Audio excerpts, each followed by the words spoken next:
نہ اجاز سے تھی، نہ نواز شریف سے، نہ کسی اور سے. ہمیں یہ ملک عزیز ہے، ہمیں یہ ملک عزیز ہے. اس کی سرزمین میں ہماری مساجد ہیں. اس کے ایک بہت بڑے حصے پہ پشتون اپنی آبائی زندگی پہ اپنی افتخار روایت کے ساتھ زندگی گزار رہا ہے. ہم نے کبھی یہ گڑبڑ نہیں کی. ہم نے اس فوج کو پاکستان کا فوج کہا جو پنجاب کے 4 ضلعوں کی فوج ہے. ہم نے کبھی ایسی بات نہیں کی. ہمیں انگریزوں کے وقت سے لے کے پھر پاکستان میں ہمارے اکابرین کو صرف اس لیے جیلوں میں رکھا گیا کہ انہوں نے کہا کہ ہر آدمی کا ووٹ ہوگا. یا ایف سی آر تھا، یہاں کوئی مائی کلال بول نہیں سکتا تھا. پاکستان کسی کے خواب میں خیال میں بھی نہیں تھا.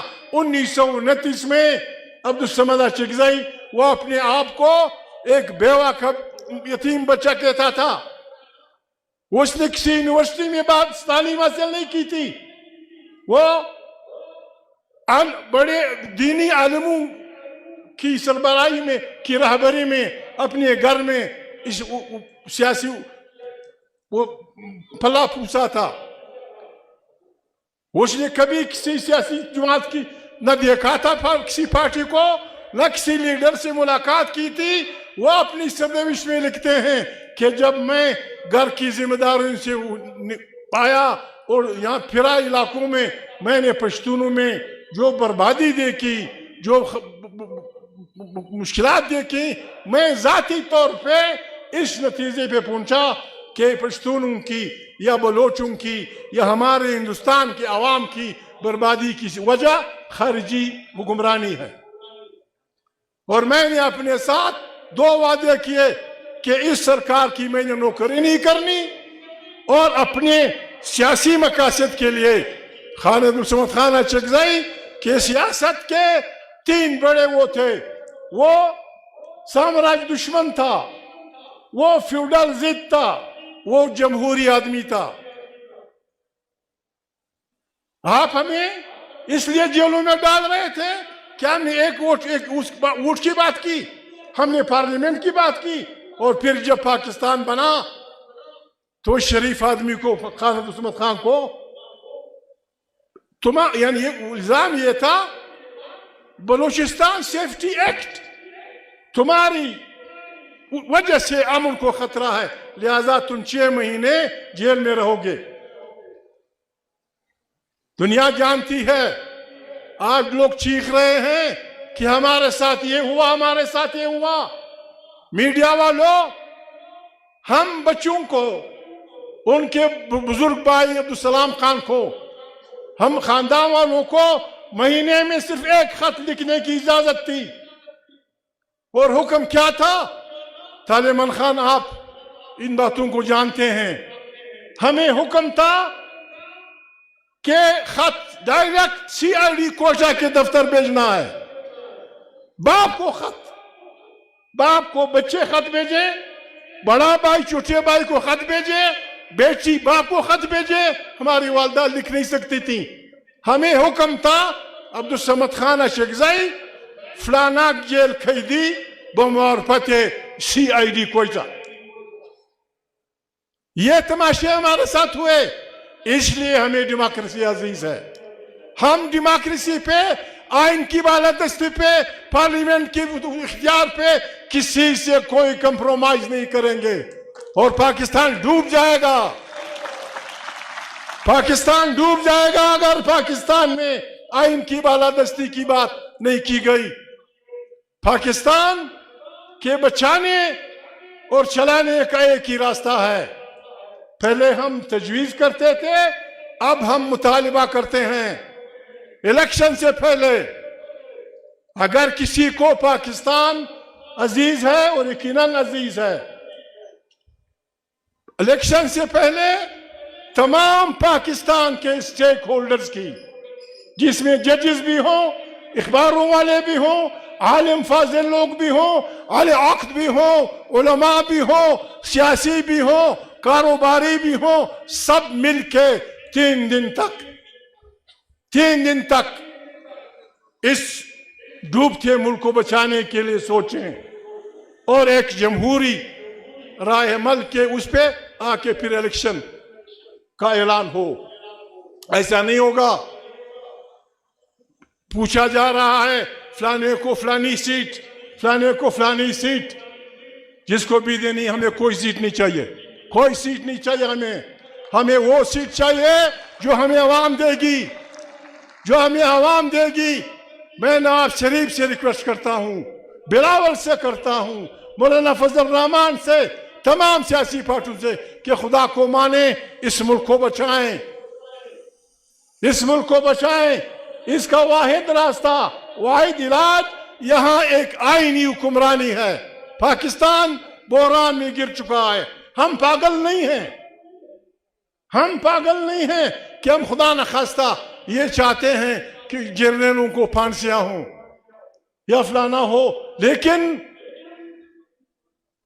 تمام پارٹیوں کو، جمعیت علماء اسلام میری سب سے نزدیک پارٹی ہے، فضل الرحمان کی، مسلم لیگ، پیپل پارٹی، جو جمہوری پارٹیاں ہیں، انہوں نے عوام کے ساتھ یہ وعدہ کرنا ہوگا کہ جن ججوں نے پہلے مرحلہ سے لے کر آخری مرحلہ تک صرف آئین کی تحفظ کی خاطر اپنی نوکریوں کو ٹھوکر ماری یا ان کو وہاں سے نکالا گیا، یہ پارٹیاں وعدہ کریں کہ جب بھی پارلیمنٹ بنے گی یہ مشترکہ ریزولوشن پیش کریں گی کہ جو جج ایوبی مرحلہ، دوسرا مرحلہ، تیسرا مرحلہ، چوتھا مرحلہ، جو جج نکالے گئے ہیں ان کو ہیروز آف ڈیموکریسی، آئین کے ہیروز ڈکلیئر کیا جائے، اور ان کے بچوں کو وہ تمام مراد دی جائیں جو ان سے چھینی گئی ہیں۔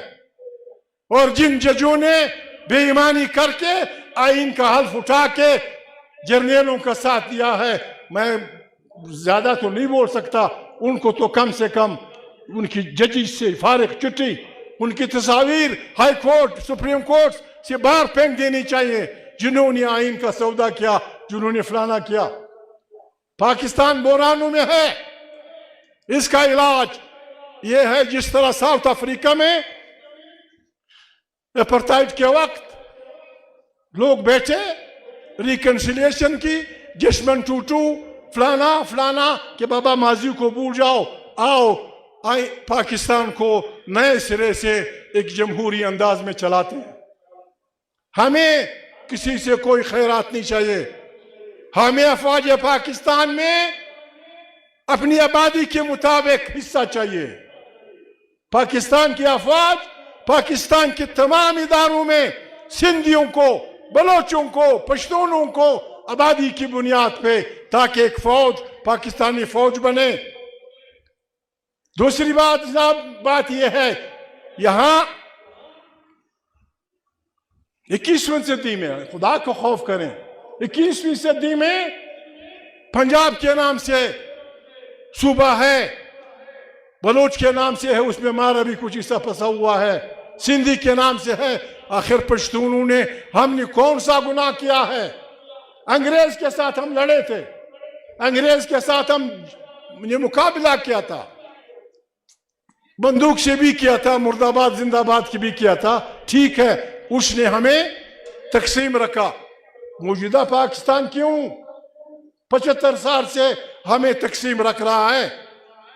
جب یونٹ بن رہا تھا، میاں والی اور اچک بنوں کا حصہ تھے، کیا میاں والی کے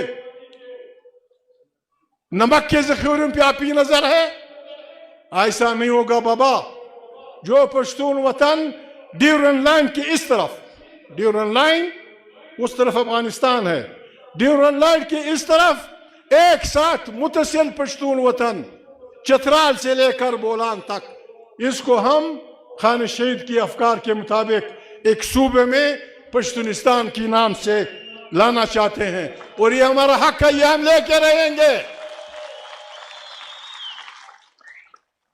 یہاں اگر تعلیم اپنی دینی ہے، مفت تعلیم یا جبری تعلیم، کم سے کم ابھی سے تو شروع کر دیں بیسک ایجوکیشن مادری زبان میں.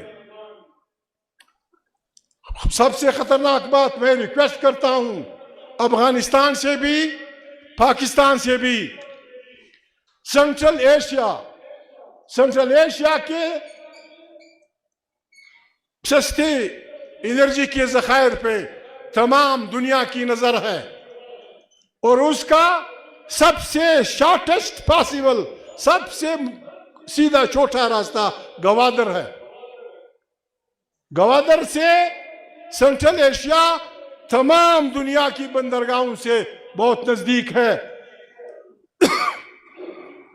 یہ پاکستان کے اور افغانستان کے حکمرانوں کے عقل کا امتحان ہے.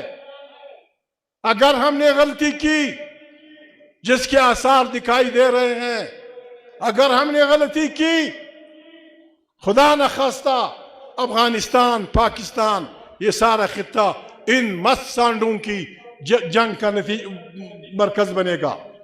اس میں ہمارے بچے، ہماری عزتیں، ہماری عورتیں، ہمارے سر لاکھوں کی تعداد میں بالکل جس طرح شطرنج کے پیادے گرتے ہیں. یہ ہم نے بالکل دستبستر ریکویسٹ کرنی ہے، دستبستر ریکویسٹ کرنی ہے ہمارے افواج کے سربراہان سے، ہمارے سیاسیوں سے، طالبان سے کہ خدا کے لیے پاکستان کو اپنی پرانی غلطیوں کا بس اس پہ توبہ کرنی چاہیے. اسٹریٹجک ڈیپتھ افغانستان میں، اور افغانستان ہمارا 5واں صوبہ. یہ پاگلوں کی سوچ ختم.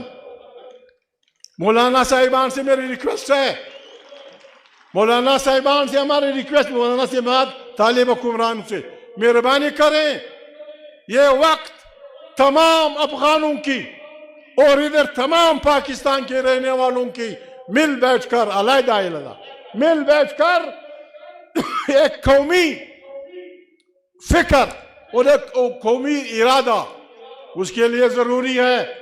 ہم ریکویسٹ بھی کر سکتے ہیں، مطالبہ بھی ہم طالبان حکمرانوں سے مطالبہ کرتے ہیں کہ تمام افغانستان میں رہنے والے الوقت عالم فاضل سوچنے والے بولنے والے اقتصادی ماہرین تجارتی ماہرین دنیا کے جتنے بھی گوں سب پیر و مرید ان کا لوہے جرگہ بلائیں اور 3 دن تک اس پہ بحث کریں کہ کس طرح ہم اپنی سرزمینوں کو چین، روس، ایران، اسرائیل، ہندوستان، امریکہ ان کی جنگ کی ہماجگاہ سے بچا سکتے ہیں. اگر ہم تو یہ پشتونخوا میں لائن پارٹی،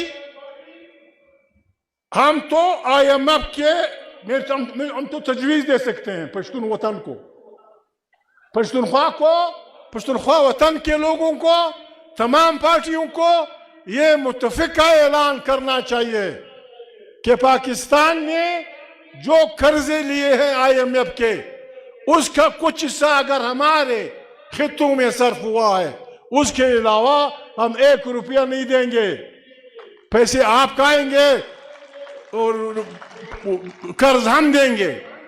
پاکستان کے ساتھ ساتھ پشتون اپنی تاریخ کے مشکل دور میں ہے.